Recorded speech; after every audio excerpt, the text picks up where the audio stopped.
Fala pessoal, tá no ar mais um episódio do podcast Contra o Outlaw, o melhor podcast de direito digital, segundo aqueles que dão rage kit no meio da partida. Conosco hoje mais uma vez os professores Luiz Bino, Raíssa Pavon e como convidado hoje, professor Hélio, o advogado de esportes, para falar aí um pouco sobre esse mercado de jogos eletrônicos. Vamos falar um pouco sobre o marco legal dos games, que foi aprovado há pouco tempo. Vamos falar um pouco sobre a atuação de quem trabalha nesse mercado. Então, professor, seja muito bem-vindo. Gente, muito obrigado, agradeço muito o convite e é uma honra participar aqui do programa que já tem uma longevidade aí muito grande e isso me dá bastante prazer aqui de trocar um pouco de ideia e figurinha com vocês. É isso aí. E aí, pessoal, como é que vocês estão? Tudo certo. Tudo certo. Novo mercado aí que a gente tá mostrando hoje. Acho que vai ser um episódio bem legal. E tenho certeza que vai ter muito advogado que vai sair daqui inspirado, né? Depois desse episódio. Muito advogado novo já tá querendo saber informação sobre esse mercado, isso é verdade. Velho também. A Com gente tá aqui. Véi também? Não, acho que esse é um mercado bem interessante para essa nova, digamos, essa nova leva de advogados que já crescem no digital muito mais do que os velhos, né? Mas assim, dessa nova perspectiva é bem legal, é um tema bem legal. Ah, já tem muito pra proteger dados já, né? Já. Chega de advogado de LGPD, pelo amor de Deus. Não, e saindo daquelas caixinhas mais tradicionais do direito, né? Direito civil, direito empresarial, direito do trabalho, direito tem tantas outras oportunidades, tem tantas outras formas de trabalho que são interessantes e condizentes com a realidade e muito importantes também. Então, acho que isso é bem legal, esse bate-papo nesse sentido. É isso aí. E já segue a gente nas nossas redes sociais, tá, pessoal? Lá no Instagram e no TikTok, @contro_out_law. Lá vocês vão ter não só conteúdos do episódio, mas também frases, glossário e outras informações sobre o tema da semana. Segue a gente também no YouTube, @contro_out_law. Lá você também vai ter o episódio completo em vídeo e alguns cortes mais longos, além de cortes exclusivos para você poder acompanhar o nosso trabalho. Segue a gente no Instagram também, pessoal, @rafaelchaia.dv, @oluizbino, @raissavpavon e os nossos ausentes aí por questões de compromisso, @lufatim, @antony.dv e o perfil do nosso convidado também, @advesports, para vocês ficarem ligados com relação a tudo que está acontecendo no cenário de jogos eletrônicos e direito. Esse é um podcast que tem apoio da ANAD, Associação Nacional de Advogados de Direito Digital. Seguem eles lá, @anad.brasil ou acessem o site anad.org. Lembrando que esse ano de Conad, vai ser lá em São Paulo, dia 7 de agosto. Não deixem de comparecer, vai estar sensacional. Esse podcast também é apoiado pelo pessoal do Park Office Brasil, melhor espaço de coworking aqui de Campo Grande, lá no edifício Evolution, 7º e 15º andar. Não deixem lá de conhecer. E nós temos também a produção do pessoal da Talk.br, melhor estúdio de podcasts aí do estado de Mato Grosso do Sul. Troca uma ideia com o Carlão e com o Og se você está querendo trabalhar um projeto novo, que eles vão atender vocês da melhor forma possível. E é isso aí, pessoal. Vamos começar fazendo a pergunta mais relevante da manhã, que eu acho que essa a gente precisa trazer para a gente poder pautar que rumo nós vamos tomar nessa conversa. Doutor Hélio, cachista, sonista ou PC? Acho que eu vou ficar de PC, viu? Então já começamos bem já. PC Master Race confirmada. Comecei com o Nintendo, Não vai, temos um comecei com o Nintendo. casual aqui, graças a Deus. Eu vou... Mas agora, brincadeiras à parte, o que que te levou para esse mercado? O que que você olhou assim de oportunidade que você falou, não, pô, peraí, tem uma cena legal aqui acontecendo nos esportes eletrônicos, precisa de alguém do direito nessa área. O que que te levou para esse campo? Rafa, eu acho que vocês falaram aí dos novos advogados, né, que têm interesse nesse mercado. E eu acho engraçado porque, assim, vem uma parte de uma ilusão, né, de muitos colegas que estão começando na advocacia, falam assim, pô, que legal, game, esporte eletrônico, né, e a pessoa acha que, assim, é jogar, né, e o que você menos faz na profissão é jogar, né, aliás, a profissão até te toma tempo e você para de ter tempo no momento de lazer, né, e você se dedica aqui apenas ao trabalho. Mas, assim, o que me levou muito a esse mercado foi o fato de, no começo da minha carreira, muita gente ter fechado as portas, assim, para mim. Então eu procurava, né, estágio, procurava colocação como advogado em grandes escritórios, para ter experiência, para, enfim, contribuir ali com o escritório, né. Mas, enfim, o mercado já estava concorrido na época que eu me formei, e isso faz 16 anos. E aí você fica naquela situação, né, a porta é fechada de um lado, e aí você tem que correr para outra, você só não pode sentar. Sentar e ficar parado não é uma opção. E aí o que eu fiz foi inovar, tentar entrar na advocacia sozinho, fazendo um voo solo com um sócio, e a gente acabou nichando, né. Eu fiz um curso de vendas que eu achava importante aprender a vender na advocacia, né, e aí um professor chegou para mim e disse assim, "O Hélio, você trabalha com serviços, né?" Eu falei: "É, sou advogado, e tal". Ele falou: "Ah, então você precisa nichar sua advocacia, né, pensa no nicho que você gosta". "Ah, sei lá, tecnologia". Ele falou: "Legal, mas é muito amplo, aprofunda mais. Fala o que você gosta mesmo, assim, uma coisa que você faria com muito prazer". Eu falei: "Ah, advogar para jogos, né". Aí ele falou assim: "Que legal, é um ótimo mercado, se dedica a ele". E aí você fica naquela coisa, né, você fala: "Pô, 16 anos atrás, esse mercado, assim, estava começando", e aí, né, você comenta com um colega daqui, comenta com um colega de lá, e as pessoas falam: "Olha, isso não tem espaço na advocacia", né.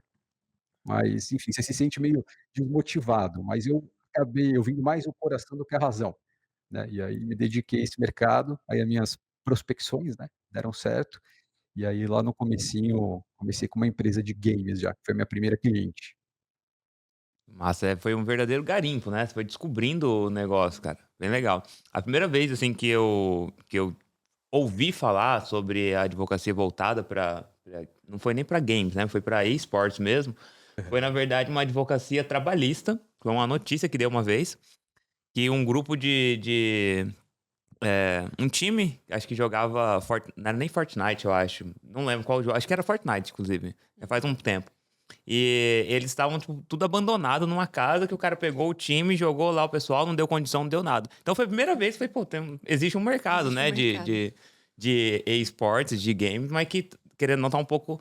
Sempre, né, o direito digital ele sempre tá atrelado a alguma coisinha ali. Só que eu acho que esse é um nicho que ele tem, assim, uma amplitude, tanto do trabalhista, que é esse exemplo, do empresarial e até registros, né? A parte de patentes, de registro de marcas, tudo, né? Entra ali, o registro de software também. Então é um campo totalmente. Não vou falar inexplorado, né? Porque a gente já tem o Hélio aqui, mas é um campo assim que tem aí um oceano azul, né? Que a turma fala. Isso. Ele é um Ó, campo pessoal, fértil, né, bem quem, Muito. fértil. quem sabe faz ao vivo. A gente acabou de começar e eu acabei de receber mensagem que o Anthony entrou. E ele Ó, tá, e ele tá Aí, querendo participar, ele faz questão de participar do episódio. Então a produção já está providenciando para o Anthony participar. Enquanto isso, a gente segue com o nosso papo. Mas, Helio, você falou que o seu primeiro cliente foi exatamente uma empresa de games. O que você fazia com eles lá? Você trabalhava a parte de contrato? Você fazia parte da ponte com os clientes? Ajudava, de repente, na mediação? Ou partia para o contencioso? Ou era um faz-tudo? Você cobria todos os campos? que legal, Rafa. Na verdade, a gente começou fazendo uma ação pontual para essa empresa, né, e sabe quando você acerta, assim, a medida de uma prospecção que você faz? Né, a gente entrou em contato com a empresa ela precisava de uma demanda específica e a dificuldade que ela tinha era: "Olha, eu converso com advogados que eles não entendem aqui a língua que eu falo". Eu falo assim: "Banimento de conta, bloqueio de item, item tal". O advogado ele não entende, parece tudo muito abstrato e diferente do contencioso, diferente do consultivo, né. E aí eles passaram para a gente como um voto de confiança aquela ação, me lembro até hoje, caiu aqui na cidade no interior de São Paulo, né, cidade de Barueri, e aí foi uma ação de banimento de conta. O usuário tinha comprado alguns itens e tinha vendido por dinheiro real para um outro usuário, né, e é um comércio de itens, a empresa não permitia, tinha uma regra específica para isso, e aquele momento para a gente foi um momento, assim, difícil, porque a gente falou: "Como é que a gente vai explicar isso para o judiciário, né, para o juiz?". Se parece abstrato para outras pessoas, imagina para o judiciário. Mas o juiz ele compreendeu bem a situação, né, e aí que a gente, como advogado, tem que saber trabalhar a comunicação, a persuasão, a simplicidade, apesar da complexidade do tema, né, expor isso de uma maneira muito simples. O juiz aceitou, entendeu como é que foi, entendeu que havia uma regra para isso, e acabou dando procedência na ação, ou seja, a gente teve êxito. E a empresa gostou, confiou no nosso trabalho e a gente foi mantendo um relacionamento. E até hoje a gente faz o que a gente chama de full service para ela, né. A gente pega praticamente em todas as áreas que ela necessita, direito civil, consumidor, tributário, penal, empresarial, todas as áreas a gente atende essa empresa, né? E ela se chama OnGame, foi uma das primeiras publishers aí brasileiras que a gente teve. Publisher, para quem não sabe, é uma publicadora de jogos, né? É como uma editora de livros, mas publica jogos. E essa foi a primeira ação que a gente teve, né? Isso em 2008, 2009, mais ou menos. Muito legal essa perspectiva que você trouxe, Hélio. E quando a gente trata de direito digital, e aqui nessa sua área específica de atuação de games e esportes, essa interdisciplinaridade ela é importante, né? Não é todo mundo que entende a dinâmica, o mercado, as palavras, as expressões. E a gente estava conversando sobre isso, sobre o próprio Poder Judiciário, né? O Poder Judiciário tem alguma dificuldade com o direito digital, e eu acho que quanto mais a gente vai nichando a atuação, maior a dificuldade. Por isso a importância de divulgar esse conhecimento de uma forma simples. Hoje a gente tem bastante forma de falar para o judiciário algo que não é tão comum ao direito de uma forma simples, né? A gente tem o visual law, que acaba ajudando de uma forma bem didática, não é lúdica, mas é didática, para que o destinatário, aquele que vai prolatar uma decisão de fato, conseguir entender, porque não é para nós aqui, talvez para vocês muito mais, que são dessa área específica, acaba sendo muito simples. Mas isso a gente já via também, por exemplo, nos ramos de direito médico, né? Até o direito médico se firmar, basicamente, exigia do advogado um conhecimento específico, não um conhecimento médico, mas ele entender remédio, perspectivas da área em específico. Então, a gente volta de novo nessa perspectiva interdisciplinar do direito e que é muito cobrada dos operadores do direito hoje. Então, muito legal essa pontuação que você fez. E até pegando uma carona no que você falou, eu lembro que há muitos anos, mas há muitos anos mesmo, não lembro agora se foi em 2009 ou 2010, daqui a pouquinho eu vou dar uma olhada aqui, eu tenho arquivado. Eu publiquei um texto que foi sobre uma decisão judicial envolvendo um banimento de conta. E que quando chegou o processo na mão do juiz, o juiz não só não decidiu, como ele ainda fez piada. Eu Ele lembro fez disso. piada. Acho que você deve conhecer esse caso. Conheço. Então, o juiz fez piada, dizendo assim, pô, eu não tenho esse... acho que era Vaccine o nome do jogo. Ele falou que era Atim, comparou com o Espirro, fez piada, mandou arquivar a ação, etc e tal. E se você for pensar do lado do jurídico mesmo, cara, não é um jogo. É um serviço que está sendo prestado para o qual você tem todo o amparo do direito do consumidor, do contrato que foi assinado, Exato. existe uma relação comercial estabelecida. Então, isso que a Raíssa falou para mim é essencial. Você tem de conhecer o que está sendo discutido para você poder decidir da melhor forma possível. E é nessa linha que o Hélio também trouxe a informação pra gente. Transcendendo o direito, né? Sair da caixinha do direito, né? Não, e outra coisa, beleza, vamos voltar lá 2009, 2010, essa decisão, onde as pessoas ainda, o judiciário principalmente, ainda tinha uma visão que o jogo é simplesmente entretenimento, né? Hoje já é um meio de monetização também. Pô, tem gente que ganha dinheiro com jogos, não só fazendo streaming.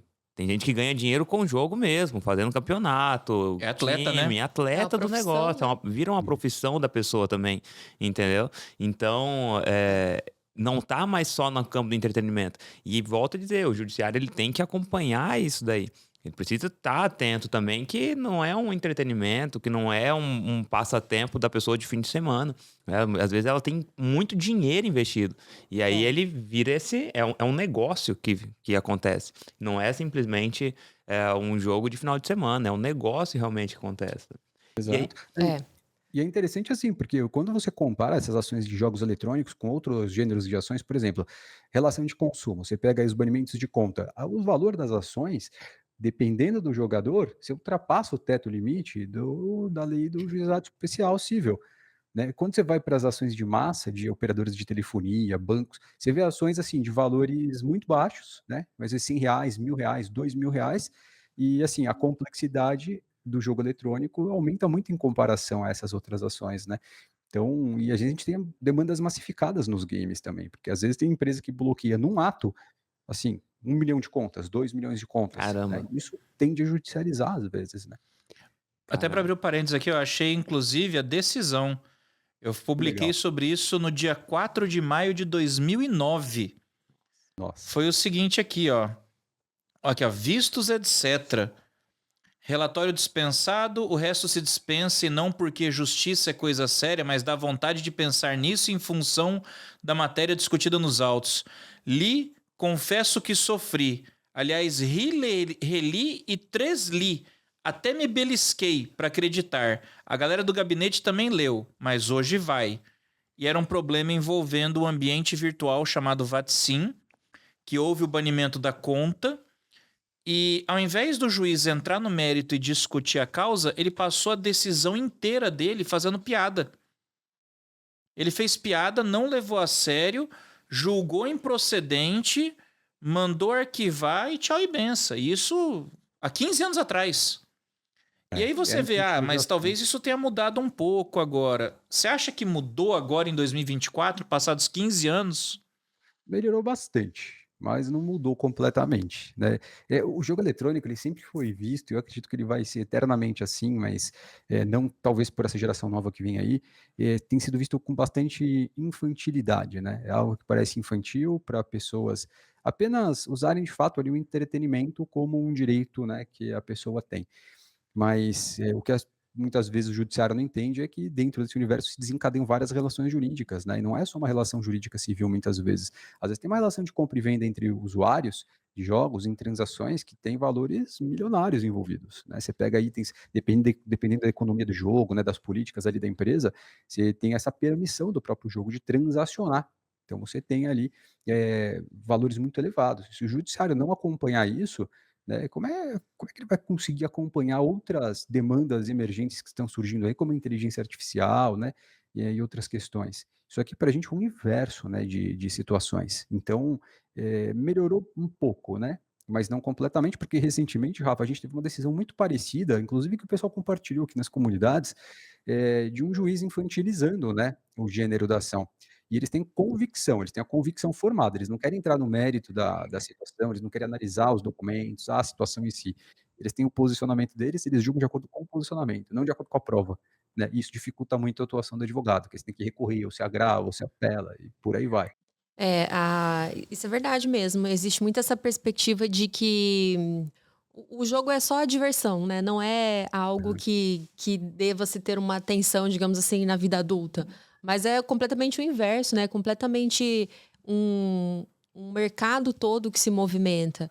E eu acredito que isso ficou muito claro, na verdade, quando a gente teve esse marco legal dos Dos games, jogos eletrônicos. que trouxe toda uma perspectiva trabalhista, né, colocando novas profissões que precisam ser regulamentadas, toda uma perspectiva empresarial, perspectiva de proteção à criança, perspectiva cultural, porque tem uma perspectiva cultural e, Hélio, nós já falamos em alguns outros episódios, essa perspectiva cultural do digital, né? Há uma mudança na sociedade e o direito digital e as, digamos assim, essas microáreas mais específicas do direito digital acabam acompanhando isso, né? E isso vem de um processo muito de aculturamento, tanto do poder judiciário quanto dos próprios operadores do direito. Né? Porque o Poder Judiciário é uma instituição, mas lá dentro existem operadores do direito que precisam, de fato, se especializar ou minimamente entender que um novo mercado acontece e buscar cada vez mais se atualizar nessas novas questões.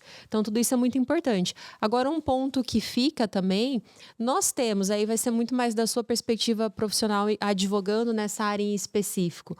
Nós temos profissionais, digamos assim, de apoio que conseguem te dar esse suporte nos processos, por exemplo, se precisa de uma perícia específica.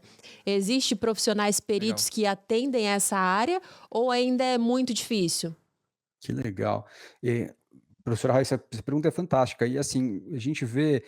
Eu vou começar falando aqui dos peritos oficiais, tá? A gente vê as nomeações de peritos oficiais nos processos, assim, sem demérito, né, aos peritos, obviamente, mas falta muito conhecimento nesse nicho de mercado.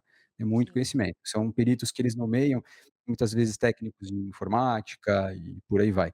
Né? E a empresa, quando ela sofre um problema que depende de uma prova técnica, por exemplo, a gente tem muita ação de derrubada de servidor pirata. Servidor pirata é, a empresa tem um jogo, aí pega um moleque, né, 18 anos, 19 anos normalmente, vai lá, copia o software, ele instala no servidor dele, ele começa a puxar os consumidores da empresa para o servidor dele. Então o servidor dele começa com 2 pessoas, vai passando os dias, aumenta, 3, 10, 20, 100, 200, 500, 1000, aí a empresa começa a se preocupar, porque aí tem uma concorrência desleal, ele está pegando os servidores da empresa. E eles mantêm esse servidor aqui, às vezes, por anos. Eles começam a vender itens para os usuários. E aí o que que acontece? Para investir em conta de inteligência, para a empresa, isso é muito caro, porque às vezes lá não tem tecnologia no Brasil para fazer isso, tem que mandar fora. Ela gasta, assim, milhões para desenvolver uma contra-tecnologia para ver se consegue barrar o servidor pirata, e em questão de minutos o moleque muitas vezes vai lá e passa por cima. Então ele, assim, ele refaz, né, um buraco que ele já conhece no software e ele continua a atividade dele. O que a empresa precisa? Às vezes contratar o jurídico para ver se consegue estancar essa sangria.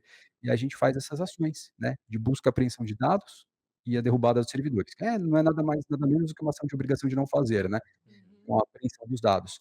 E aí o que que a gente faz? Nomeia uma equipe interna, a gente investiga, porque eles não deixam aquilo acontecer de uma maneira, assim, transparente, né, é uma atividade legal, então eles se ocultam, eles usam, assim, sei lá, proxies para mascarar a rede, etcétera, e aí a gente precisa investigar. Quando a gente investiga, entra com ações preparatórias, às vezes para quebrar sigilo telemático, para encontrar o endereço do cara, aí a gente vai atrás com essas ações, e aí apreende os dados, a atividade encerra, né. Mas a gente faz isso, assim, com uma equipe.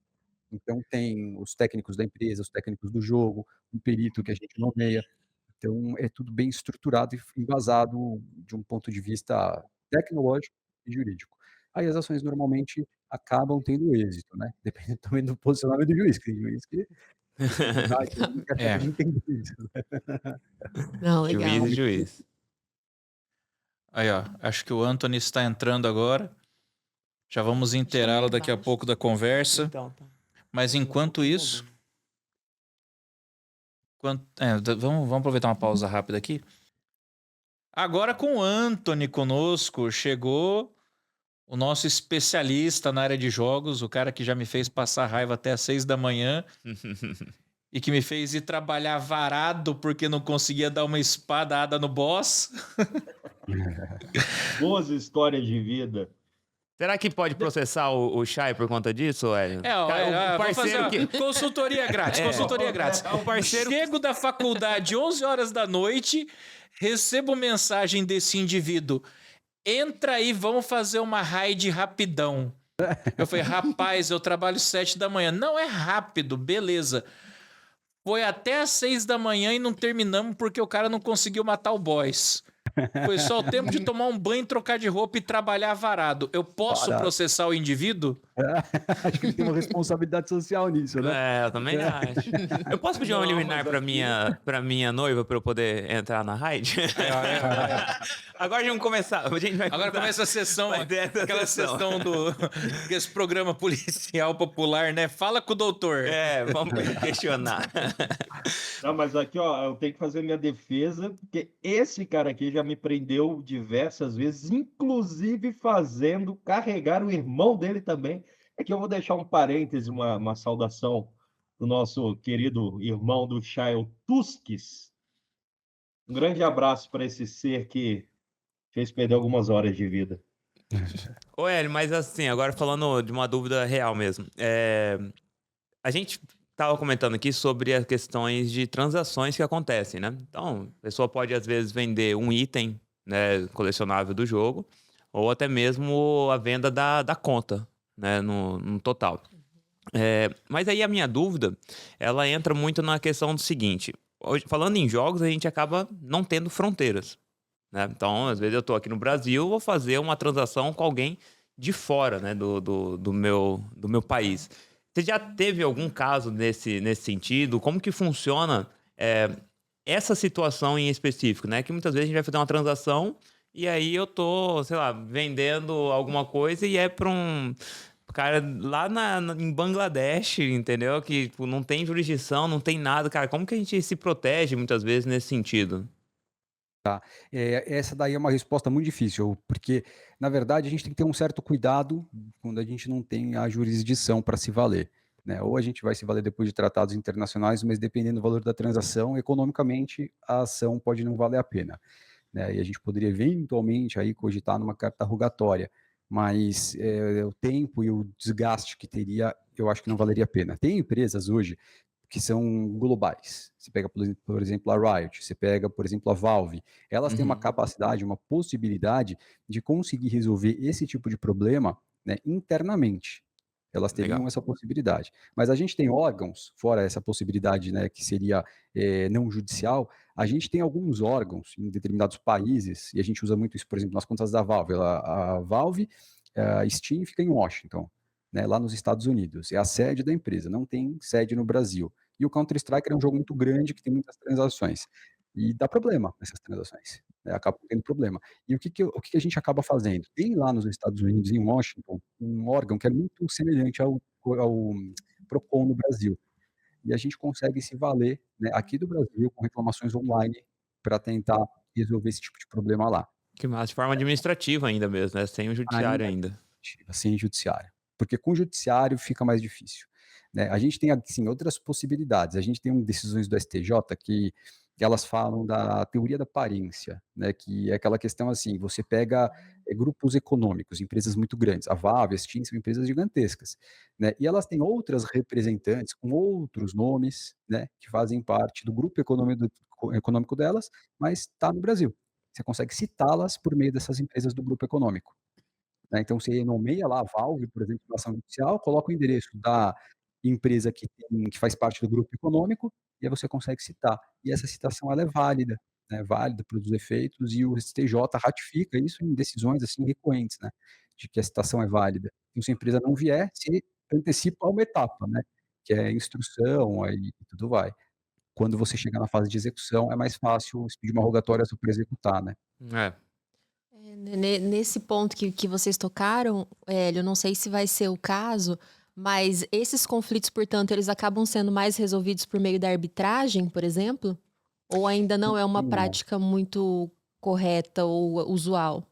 Não é muito usual também. O que que acontece? Boa parte das empresas que hoje têm seu desenvolvimento de jogos aqui no Brasil, né, que mantêm servidores aqui, elas têm endereço e têm sede aqui. Então a gente consegue judicializar boa parte dessas ações aqui no Uhum. Brasil.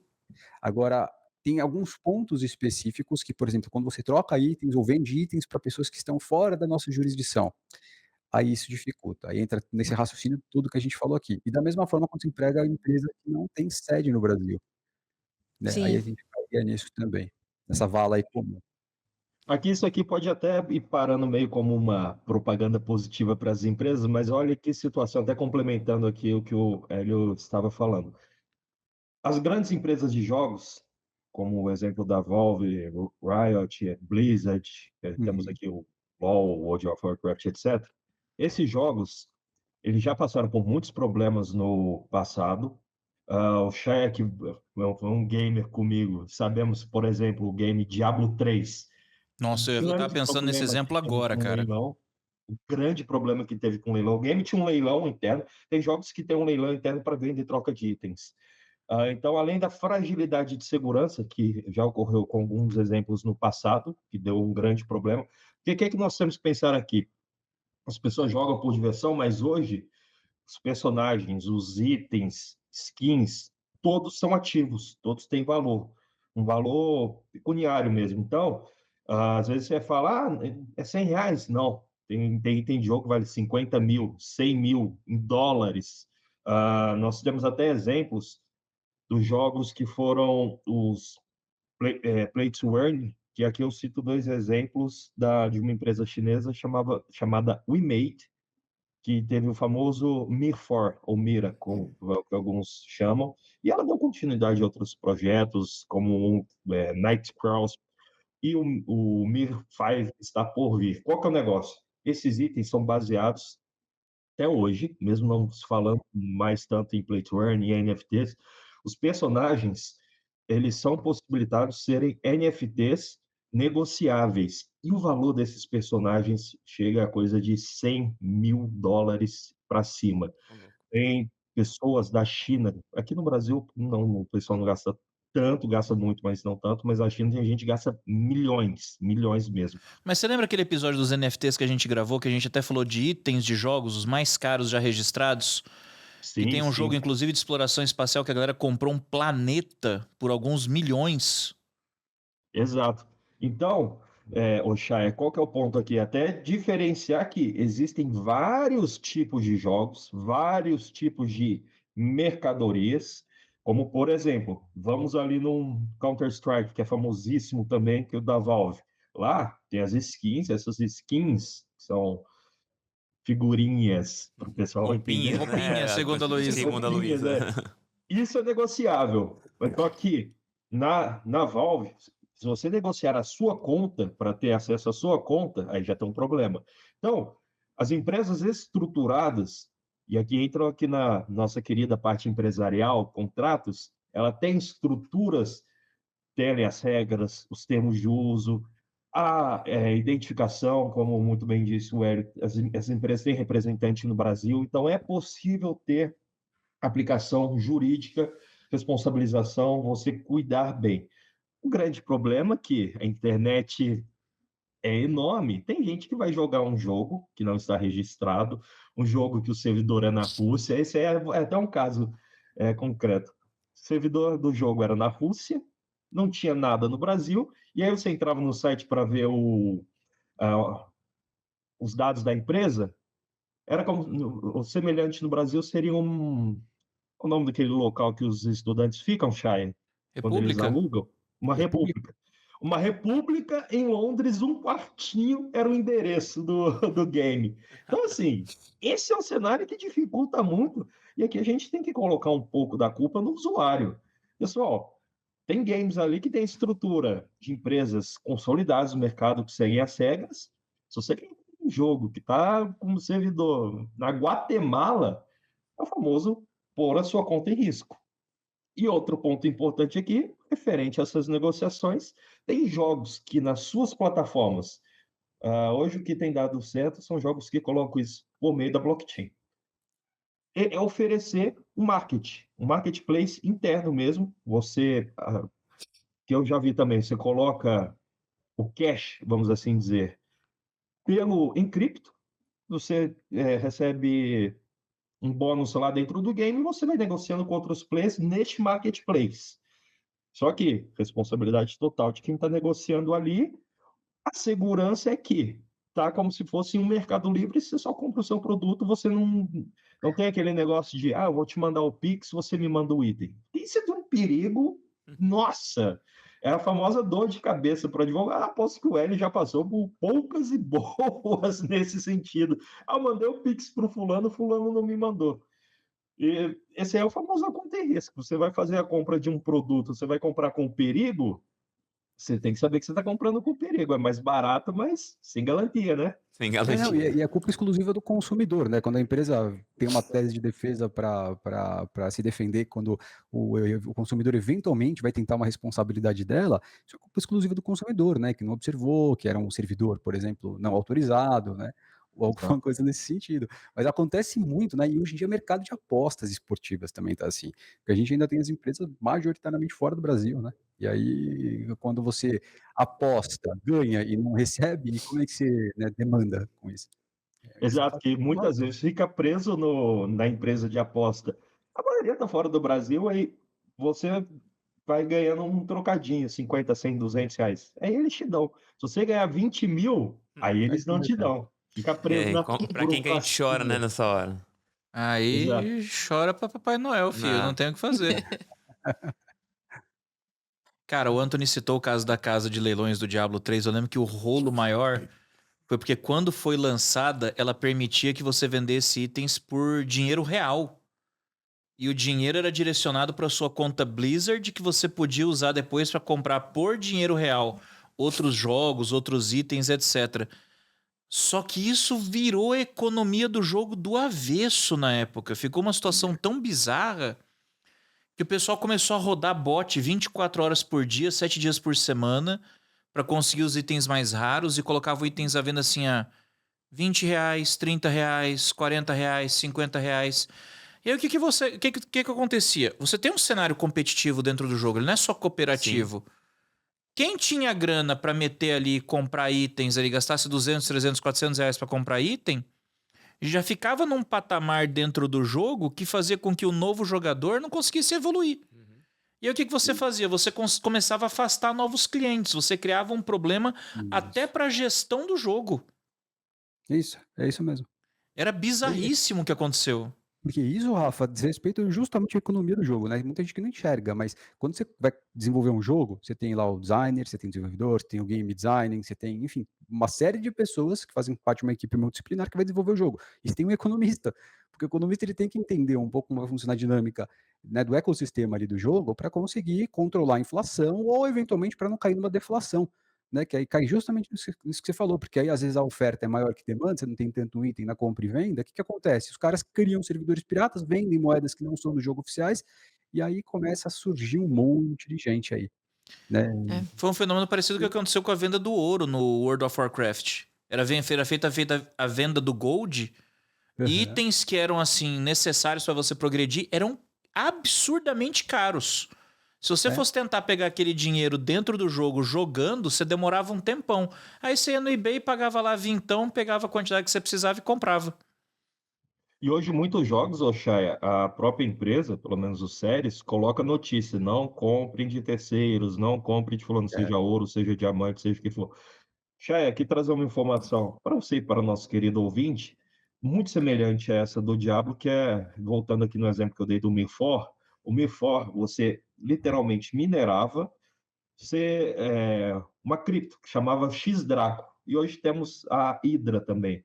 A X-Draco chegou a valer, eu acho que R$ 8 dava na época do lançamento do game. Hoje tá, eu abri aqui ao vivo 0,03 a Draco, mas a Hydra ainda tem um valorzinho interessante de dólar, 0,64 centavos de dólar. Isso é minerado no game. Qual foi o problema que deu? Sei lá, em 2020. Os chineses, porque o pessoal soltava foto na internet, eram painéis de telas de boot minerando. E como o Chay aqui, eu mais uma vez falo com ele que ele é um grande estudioso do mundo cripto, qual que é a questão da cripto? A cripto tem uma quantidade específica. Vamos ter um exemplo simples aqui. Tem 10 mil bitcoins no mundo. 10 mil tem 10 mil. Se você começar a fabricar mais bitcoin, vai dar problema. Qual foi o problema dessas moedas, o Draco, por exemplo? O pessoal começou a minerar,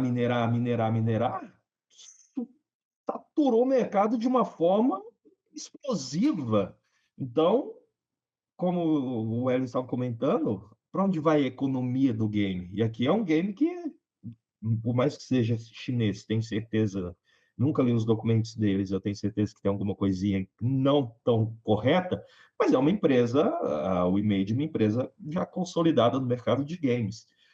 Mas você vê que essa situação, quando a pessoa tem a oportunidade de retirar frutos financeiros do game, às vezes pode escapar, pode sair dos trilhos a situação, porque o pessoal se utiliza muito da tecnologia, automação, boots mesmo, programação, para virar, enquanto tem uma pessoa que chega ali do trabalho 11 da noite, quer jogar uma horinha, tem gente que tem um exército ali trabalhando para fazer a coisa acontecer. É verdade. Nesse ponto que o Anthony trouxe, eu acho assim, o marco legal aqui dos jogos eletrônicos, ele nos trouxe bastante perspectivas em relação a perspectivas empresariais, perspectivas de uso dos jogos mesmo, produção de criança e tal, até mesmo definição das empresas, né, dos jogos. Só que eu acho que ainda faltou, não sei se tem essa perspectiva ainda de lançar uma legislação nesse sentido, mas faltou um pouco da perspectiva do esporte mesmo, sabe? Que, beleza, a gente tem a questão empresarial. Eu vi que trouxe muita coisa do próprio marco legal das startups, né? A definição ali da empresa. Criou-se, né, novas profissões. Mas faltou ainda a questão do esporte, né? Da questão competitiva do game, sabe? Porque, assim, é um mercado também. O esporte é um Um mercado. grande mercado. Apesar de a gente ter... teve ministros aí que falaram que não é nem jogo, que não é um esporte. Aí a pessoa não é atleta porque tá jogando. Não, gente, pô, é um tipo de esporte também. A gente tem canais fechados que só passam o dia inteiro esportes. A gente tem hoje maiores canais de YouTube mostrando stream de jogos. Pessoas que assistem o jogo como se fosse o futebol. Entendeu? Como se fosse um vôlei. né? Então, assim, eu acho que, não sei se tem essa perspectiva ainda, acho que o Hélio que tá mais a fundo nisso, talvez possa nos trazer isso, mas eu acho que faltou isso na legislação. Claro, não, é muito bem colocado, porque a gente teve a reforma da Lei Geral do Esporte anterior, né? A Lei Pelé, ela não foi revogada, ela foi derrogada, né? Então veio um texto se sobrepôs à Lei Pelé. Então tem dispositivos da Lei Pelé que não são incompatíveis com a nova Lei Geral do Esporte, que ainda estão em vigor. E essa nova lei, ela trazia no corpo original dela, né, a previsão dos esportes eletrônicos como atividade esportiva. Só que isso foi vetado, e aí reformularam o artigo 2º, que fala o que, que é competição esportiva, e aí eles falam que é quando se tem ali a predominância da atividade física, né? Aí a Coitado de gente, quem joga xadrez, né? É. então, aí a gente cai Xadrez nessas também tá dicotomias. famoso, viu? A gente cai nessas dicotomias, porque o que que você vai fazer, né? Não tem preponderância física, mas aí você pega estudos científicos que mostram assim, um torneio de Counter-Striker, por exemplo, que dura 3 horas seguidas, né? E assim, a pessoa tem que ter uma atenção redobrada, tem que ter assim, movimento dos membros superiores ali o tempo inteiro, com os reflexos sempre todos ativos. Essas pessoas gastam mais energia e mais calorias do que muitos outros competidores de atividades físicas predominantes, né? Como é que você não vai enquadrar nisso?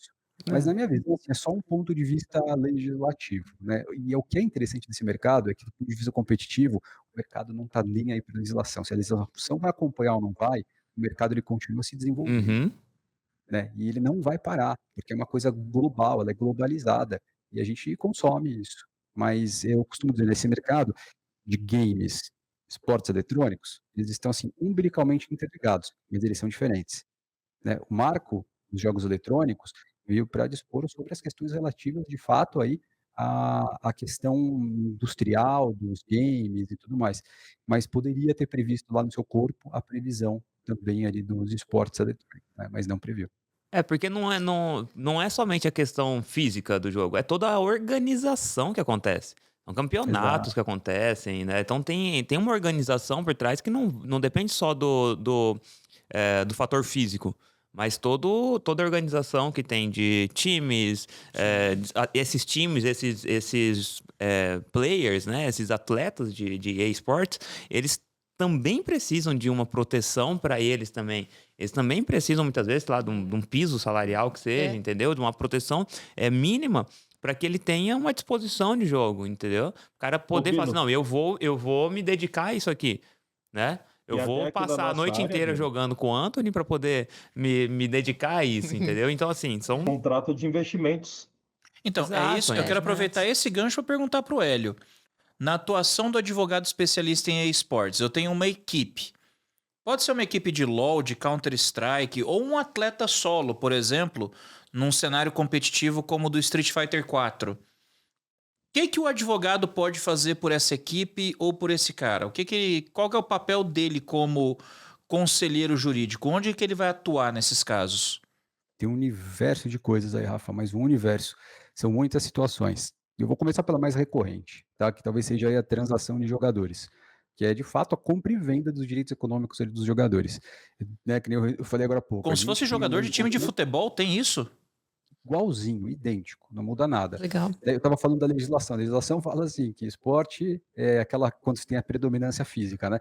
O mercado, ele não está nem aí. E a gente percebe que o mercado não está nem aí porque o mercado, o que, que ele faz?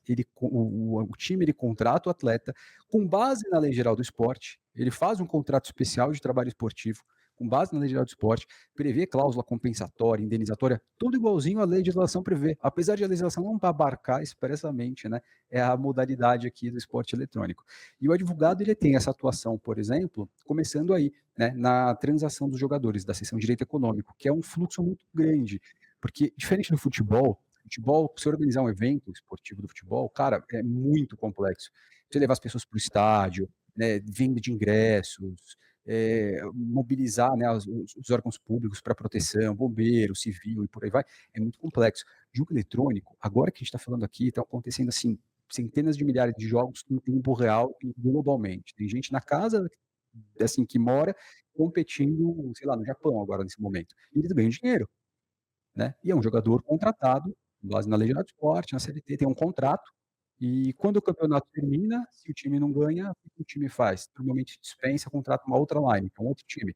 E essa transação de jogadores acontece nesse momento, esse fluxo de entrada e saída. Então, o advogado, quando ele atua pelo time, por exemplo, ele tem essa demanda, assim, que é altamente recorrente. E a gente tem, assim, os times de esportes eletrônicos são pessoas jurídicas de direito privado. Eles têm tantos problemas como qualquer outra empresa tem. Qualquer outra empresa. Né? Então, eles têm, sei lá, Game House, que é um centro de treinamento. Tem uma complexidade enorme ali. Tem um regulamento interno, porque são um bando de moleques dentro de uma residência, que às vezes eles ficam morando lá e enfim, bebem, se drogam, pode acontecer uma série de coisas, Uhum. responsabilidade da empresa. E aí vem os investidores anjo, tem as inscrições nos torneios e campeonatos com o advogado, tem que ficar atento. Quando vai para o campeonato, o advogado tem que ficar também de plantão, porque muitas vezes, dependendo do campeonato, quando acontecia uma falta de um jogo, a gente tem a estrutura, né, da justiça esportiva transvestida ali de um órgão interno das empresas, que a gente chama de comissão de integridade. E a contestação, muitas vezes, de uma jogada pode ser feita até pelo advogado. Sensacional. Enfim, Sensacional. Bem específico. É interessante isso, porque a pessoa começa a ser uma pessoa publicamente relevante, famosa. Então, a questão da imagem da pessoa é muito importante, toda essa proteção. Porque, como eu disse, muitas vezes são jovens, são até crianças. Vai falar uma besteira? Não pode. Tá com uma empresa gigante patrocinando. E também é muito importante para esses times, eles querem um patrocínio. E aqui, eu e o Bino, que trabalhamos com startups, aparece direto a questão do investidor tomar a frente como um predador. Tem Uhum. esse equilíbrio, não pode ocorrer isso, porque a equipe ali quer jogar, que é uma oportunidade. O investidor vai estampar a logo ali, ser o investidor principal. Eles podem mandar um contrato venenoso para a pessoa. Então, é muito importante essa figura do advogado nesse momento. E aqui, quando eu falo de investidores grandes, um exemplo, hoje temos uma empresa que chama NVIDIA. Ela é famosa por Placas de vídeo. Placa de vídeo. Gente, a NVIDIA está para passar a Apple em valor de mercado. A NVIDIA era $48 em janeiro. Hoje já está $114 para O valor você da investir ação? nela. Valor da ação. A NVIDIA está gigante. O motivo é por conta de muitos projetos, principalmente envolvendo inteligência artificial. Mas aqui eu trago como exemplo de uma empresa dessa investe e muito em esportes. Ela muitas vezes fornece as máquinas com a placa de vídeo e tudo mais. Então, imagina o poder que ela tem, e aqui entra até uma questão humana são pessoas ali jogando. É como se fosse uma empresa muito grande no futebol, que tem que ter regras, tem que ter a questão humana, tem que ter a dignidade humana também para o atleta. Então, são pontos que é muito importante sempre ter um advogado, uma pessoa especializada acompanhando. É fantástico. É uma outra situação que eu já presenciei, inclusive, de uma empresa que estava iniciando assim, em jogos, e eles pediram para mim para dar uma revisada num contrato que eles tinham com designer gráficos, né, de personagens e tal. E no contrato que eles tinham feito, eles mesmos tinham feito, não tinha uma proteção, por exemplo, dos personagens que o cara criava. Então, tipo assim, o cara, ele tinha lá um contrato simplesmente, tipo, ó, você vai fazer um design gráfico pra mim, beleza. Não tinha uma proteção ali da Proteção intelectual. proteção intelectual, entendeu? Então, se daqui, sei lá, 5 anos o jogo estourasse, o cara que criou o personagem lá atrás falou assim, opa, esse personagem é meu. Eu tenho uma proteção, o seu contrato não tinha uma previsão nenhuma disso. Então, cara, são situações assim que não é simplesmente eu vou lá, vou programar um jogo ou vou lançar algo aqui e pronto. Não, é uma gama de situações. É a multidisciplinaridade que você trouxe. É a Ô, Bino, e multidisciplinaridade. aqui para o pessoal até entender um paralelo, só trazer para os cinemas. O grande problema que teve com o Homem-Aranha, por conta dos direitos da Sony, o criador do Homem-Aranha, e aí Homem-Aranha na Marvel ou não, os games é a mesma coisa, a mesma regra. Nós tivemos também essa questão de direito autoral, ela veio muito forte também quando veio a lei do software, com a questão das customizações do software, de a quem pertenceria, né? Então, eu acho que isso é uma movimentação importante que a gente vem acompanhando.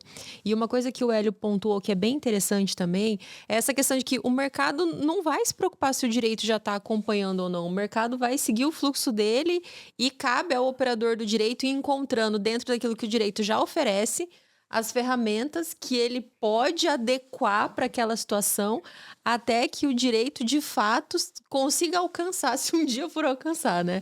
Porque uma coisa, Hélio, bem interessante que a gente já tratou aqui no podcast também, é essa perspectiva de que para o digital e para essas áreas em específico do digital, precisa-se de uma reformulação por completo, né? Não é só a criação de uma legislação, é como uma reestruturação, uma reinvenção do direito como um todo, para que ele consiga abarcar essas novas situações que talvez é uma mudança de cultura, que talvez o direito do trabalho não vai abarcar a proteção a um jogador, talvez o direito empresarial da forma como posto não vai abarcar a proteção de uma empresa que trabalha nessa seara em específico. Então, tudo isso são pontos que a gente precisa pensar, né? Talvez até novos acordos internacionais também tenham Novos que acordos surgir, entendeu? Porque uma coisa é o atleta Verdade. de futebol que joga, sei lá, no Flamengo aqui, e daí ele vai jogar no Milan. Beleza, ele foi pro Milan jogar. Outra coisa é o cara que o Hélio trouxe, ele tá na casa dele jogando pra um time do Japão. É. Entendeu? Isso- Então, olha, né? Eu tô na jurisdição brasileira enquanto espaço físico, mas eu tô numa jurisdição Lá do outro lado do japonesa mundo. enquanto prestação do serviço. E então, pensa, é uma E a loucura. questão do mercado, aqui mais uma vez vem muito forte a falta de barreiras na internet. E falta de Uhum. barreiras que eu digo aqui no âmbito positivo mesmo. A internet está como um campo para todos. Porque, por exemplo, essa questão do mercado vai moldando.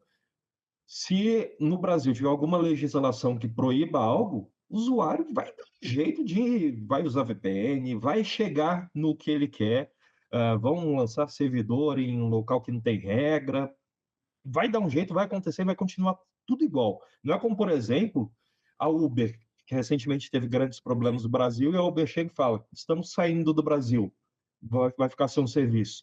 Nesse mundo gamer, não tem isso. E se a empresa sair, é prejudicial para você, usuário, porque você que fica sem o respaldo jurídico. Achei legal que Verdade. o Hélio ele deu um preview pra gente de muitas coisas que o advogado pode fazer pra atender os melhores interesses do player, né? Uhum. Então ele pode, de repente, cuidar do contrato, ele pode cuidar do assessoramento, a questão das equipes, até questões de patrocínio provavelmente podem ser tratadas. Agora, já aconteceu de você atuar no contencioso, por exemplo, com algum atleta que quebrou o contrato de uma equipe, foi para outra equipe? Já aconteceu de vocês atuarem no contencioso contra um jogador? Já aconteceu. Acontece, sim, com uma certa frequência, né, esse tipo de situação, porque, tem situações assim, que, por exemplo, a gente foi contratado, o ano passado por uma empresa espanhola. Olha que interessante, eles tinham interesse na contratação de um jogador brasileiro, e essa empresa, ela sabia da existência da cláusula indenizatória, era uma cláusula muito alta, tentaram negociar com o time e não conseguiram, né. E aí o que que eles fizeram? Eles vieram para mim e falaram assim: "Olha, a gente quer que você nos ajude aqui a quebrar o contrato, né, que o jogador tem com a empresa", né. E a gente tentou cavar lá uma situação e que no fim das contas acabou dando certo, né. Essa aqui é uma situação que acontece muito. E aí quando você pega jogadores que são aliciados por outras empresas, né, e eles assinam, assim, muitas vezes pré-contratos, memorandos de entendimento, porque isso é uma guerra que acontece. O time ele ganha muito dinheiro com a cláusula indenizatória, porque ele investe muito no jogador. Então, na medida que ele investe no jogador, o jogador tem audiência, ele vai crescendo e ganha muito patrocínio, então ele tem um valor econômico muito grande na transação, né. E aí o time não quer desamarrar ele, ele continua amarrado. E muitas vezes o jogador ele não tá feliz lá no jogo, porque o time não tá indo bem, então a visibilidade dele começa a cair, ele percebe isso. Então ele quer sair de algum jeito, né, e aí ele vai lá e aceita o tipo de aliciamento, e as empresas vão começar a brigar, os times começam a brigar, né, justamente por conta dessa Cara, cláusula, então né. tem Tem muito muita campo, área. tem muito campo para quem quer atuar nessa área. Tem muito campo. Aí você pensa assim: ah, não, porque eu quero ser advogado especialista em transações esportivas com jogadores de futebol. Cara, o mesmo tá acontecendo no esporte e a galera não se liga. Não, Rafa, e outra coisa, né, porque você pega o futebol, cara, quantos futebols existem? 4, 5 modalidades? Futebol de campo, society, salão e Isso é que você quebrar ali um sub-20, alguma é coisa desse tipo e isso. acabou, já era.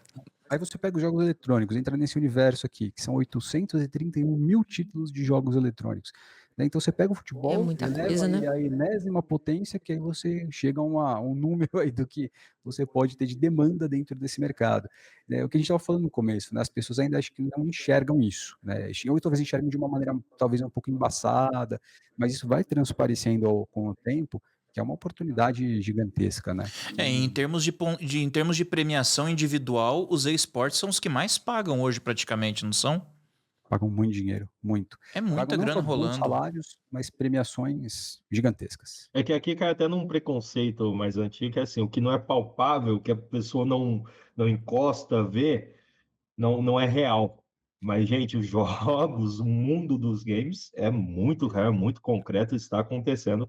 E aqui a gente vê, ó, tem uma atuação muito forte contratual. Tudo que nós falamos aqui, eu faço para uma empresa de vendas de máquina agrícola. Contratos, não aliciamento, tudo isso tem, NDA. É, sim, planejamento tem tudo tributário. quanto é questão empresarial. Então, o que que nós temos que fazer sempre, se você não consegue visualizar esse mundo dos esportes eletrônicos? Tira, que está falando de esporte eletrônico, vê o negócio jurídico. Nós estamos falando aqui de negociações, transações, investimentos, empresas. Então, tem muito aspecto jurídico aqui, diversas atuações jurídicas e possibilidades. Ô, Hélio, veio o meu conhecimento, inclusive, que você está à frente aí de um evento que está sendo organizado, né? O Legal Ah, Summit. Legal Summit. O que vai ser esse evento? Onde que vai ser? O que você pode falar pra gente dele? Que legal. Esse daí é um evento que a gente criou, Rafa, que ele tem um propósito que é justamente conscientizar o público jurídico, né, um evento voltado aqui ao público jurídico, para conscientizar, né, desse mercado, das relações jurídicas que acontecem dentro dele. E é um evento que vai acontecer de forma online, no dia 13 de julho, agora de 2024, numa plataforma de metaverso chamada Gathertown, que é muito legal, ela é muito simples de usar, né, como o Google Meet, como o Zoom, a diferença é que ela tem um layout gamificado, né, então a interface dá para o usuário interagir dentro do evento. Então vocês, sei lá, as pessoas vão conversar entre elas, e aí no momento do evento elas vão lá para o auditório. E aí a gente tem vários palestrantes que a gente mesclou, alguns da área jurídica e alguns do mercado, e aí a gente tem debates, palestras, enfim, vai ter premiações, vai ter jogos, vai ter interações, vai ter skip room, vai ter bastante coisa, atrativa lá dentro, né. Então vai ter público, vai ser advogados, estudantes, juízes, promotores e toda essa galera que é do público jurídico. Então vocês estão todos aí muito bem convidados, quem quiser participar, e vai ser bem legal. Pô, eu com certeza eu vou. Quem precisar de mais informações, pessoal, já segue lá o perfil do Hélio lá no Instagram, aquele que a gente já passou para vocês, @advesports. E aqui no perfil do podcast a gente também vai estar volta e meia compartilhando nos stories. Vamos montar um destaque também para vocês poderem ter informações com relação aos próximos eventos jurídicos que vocês queiram acompanhar. Hélio, cara, é muita coisa que tá rolando então no cenário de jogos eletrônicos hoje. O mercado é extremamente amplo. Você sente que tem uma carência de profissionais nessa área? Você acha que o pessoal não está se especializando? Quem quer entrar nesse mercado? Qual que você acha que seria o caminho para estudar para poder atuar da melhor forma possível no ramo de esportes? Tá. Cara, eu vou pegar até um gancho que a professora Raíssa comentou aqui, que ela falou do direito médico, né.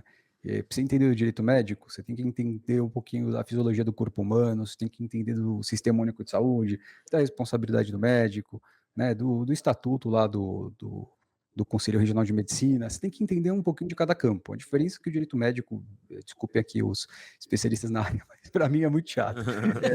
Eu prefiro muito mais entender no mercado de games, e para entender de mercado de games você só precisa jogar, né, e entender um pouquinho os modelos de negócio que nele acontecem, para você direcionar o seu estudo. Então, se você, como é uma área multidisciplinar, se, por exemplo, vamos supor o Anthony, trabalha muito com direito empresarial, né, se essa é a área de atuação dele, ele gosta disso, ele vai encontrar muito campo de atuação dentro desse mercado, né, e dessa disciplina aqui do direito. Então, eu sempre recomendo assim que as pessoas utilizem da área de atuação delas para dar um start aqui nesse mercado, conhecendo o modelo de negócio, entendendo um pouquinho do mercado de games, né, e fazendo as suas prospecções ativas ali, né, dentro de métodos que ou já conheçam, que vão atrás. Mas é uma recomendação que eu dou, e as pessoas sempre têm que ficar antenadas, porque esse mercado ele cresce assim de uma maneira exponencial e muito rápido, é muito dinâmico. Aí, ó. Mas é um conselho que eu dou. Tem que parar de ter preconceito com quem joga. Jogo deixou de ser diversão, passou a ser prospecção de mercado e não estou sendo irônico, velho. Pois é. Mas uai, para você poder advogar nessa área, é o que o professor falou. Você tem de conhecer o mercado, você tem que conhecer o cenário, você tem que saber qual é o cenário competitivo, quais são os jogos hoje que estão chamando a atenção das pessoas do mercado e nas competições. A gente, antes de começar a gravação, a gente estava até conversando. Mesmo o mercado competitivo é extremamente fluido, porque ano passado a Capcom organizou um torneio e um dos jogos do competitivo foi o Marvel vs Capcom 2, que era um jogo de antes de eu entrar na faculdade. Quer dizer, Nossa, os caras são 40 anos.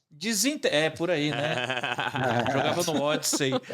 Não, desenterraram um jogo que era do Dreamcast, o último console da Sega, e colocaram no cenário competitivo em 2023. E é um jogo que muitos fãs cobravam um competitivo há muito tempo já. Então você tem que ficar ligado nesses movimentos, porque tem atletas para todo tipo de jogo e pessoas que, para um advogado que atua na área, são possíveis clientes que podem ser captados. E outra situação, né? No começo a gente tava falando de quando o Hélio começou nisso, que foi, eu vou advogar porque é uma área que eu gosto, né? É um negócio que eu gosto de fazer. Só que, da mesma forma do direito digital, por exemplo, onde a gente falava assim, eu vou advogar pro direito digital. O direito digital se tornou tão amplo que hoje você tem o direito digital, né, você tem proteção de bancário, dados. você tem o direito digital em todas as áreas. A mesma coisa acontece com o esportes, porque você tem a parte empresarial, você tem a parte trabalhista, você tem a parte esportiva, né? Tudo, você tem previdenciário, tem tudo. Tem tudo, você vai ter todas as áreas. Então acaba que você vai nichando o próprio nicho. É legal, cara.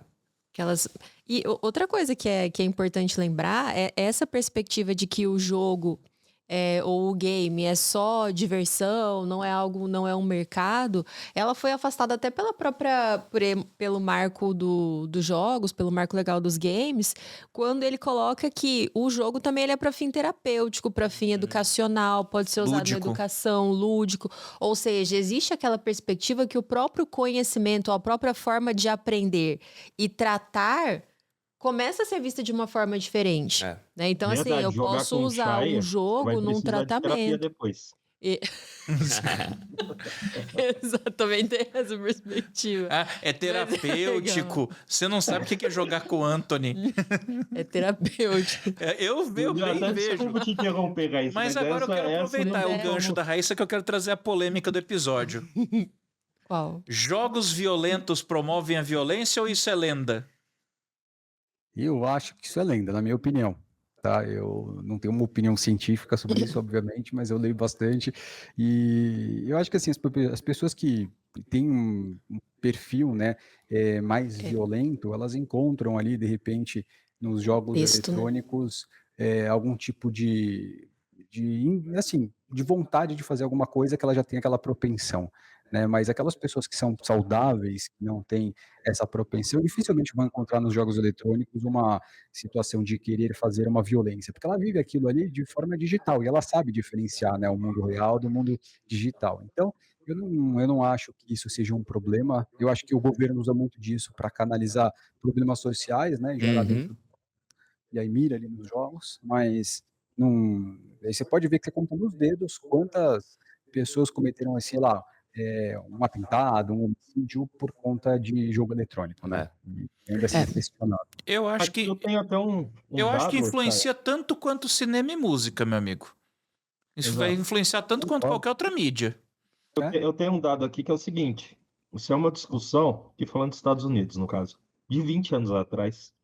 E é que eu vejo muito documentário, série mais antiga, que eu percebo isso. De 2005 a 2010, os Estados Unidos tinha uma corrente muito forte que dizia isso, que queria punir os jogos e até proibir alguns jogos. Porém, uma discussão que eu vejo até como já ultrapassada, já não. Se alguém fala que eu ouço alguém falando que os jogos moldam uma pessoa, eu não sei onde que está o meu carro de Fórmula 1, porque eu ia ser piloto de Fórmula 1. É o seguinte,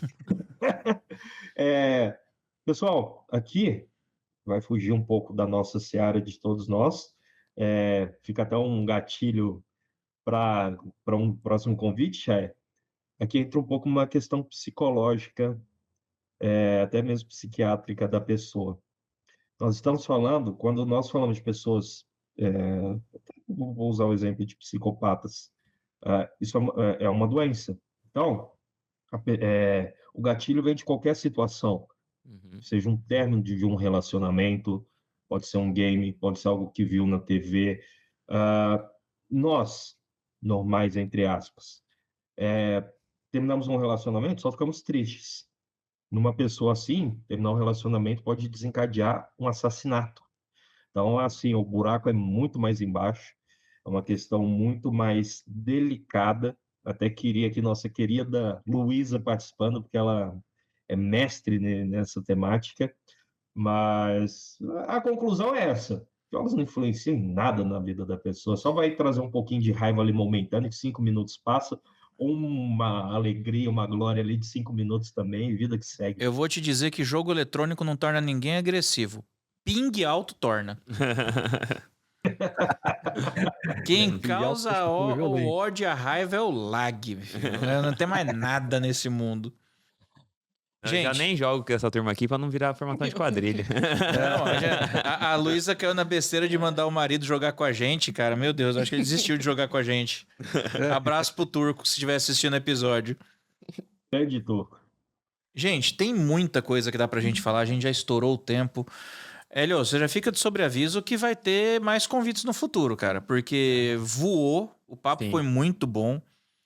E é legal porque fica aí essa explicação didática pra mostrar pras pessoas que, cara, primeiro, jogo não é brincadeira, não é coisa de criança, não é coisa de desocupado. Não, existe todo um mercado gigantesco por trás dos jogos eletrônicos hoje e que profissionais do direito têm nesse mercado uma excelente oportunidade.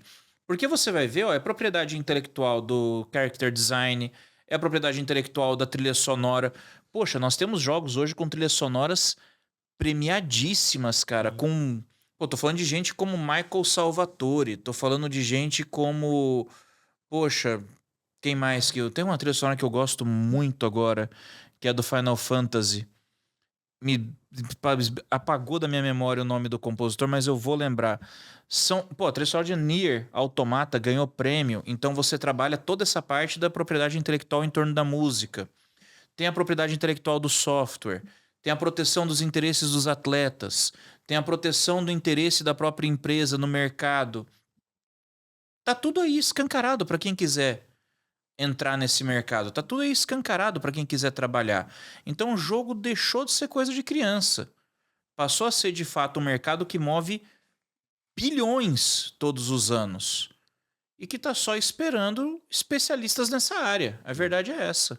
Sim, com certeza. Sempre nessa perspectiva multidisciplinar. Isso que sempre me chama mais atenção e que me chamou muito a atenção no digital.